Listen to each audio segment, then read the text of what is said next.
Comme musicien, lorsque j'aborde une œuvre musicale, je commence par chercher les mouvements qui me permettront de la rendre sur mon instrument. Ce sont des doigtés, des gestes, mais ça ne suffit pas. Si je me contente de ça, je fais de la dactylographie ou je fonctionne comme un ordinateur. Si je veux aller plus loin, il faut me mettre à la place du compositeur, me mettre dans ses vêtements, dans son contexte, essayer de comprendre le sens de ce qu'il a voulu écrire. Pour ça, j'utilise fréquemment l'improvisation qui me permet de me mettre à la place, de créer une sorte de pastiche et puis d'évoluer dans la langue propre du compositeur.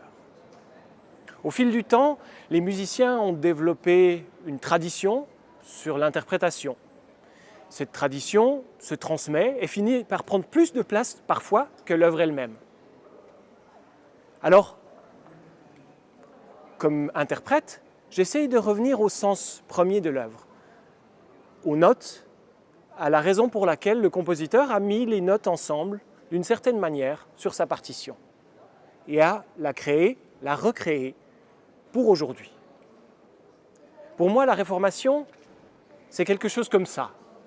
C'est, dans une église qui avait alors 1500 ans, revenir au sens des origines, se remettre dans les vêtements, dans la peau des personnages de l'époque. Bien sûr, pas d'une manière anecdotique, ce n'est pas la perruque qui fait le sens, mais prendre de l'intérieur ce que le message biblique a à nous raconter.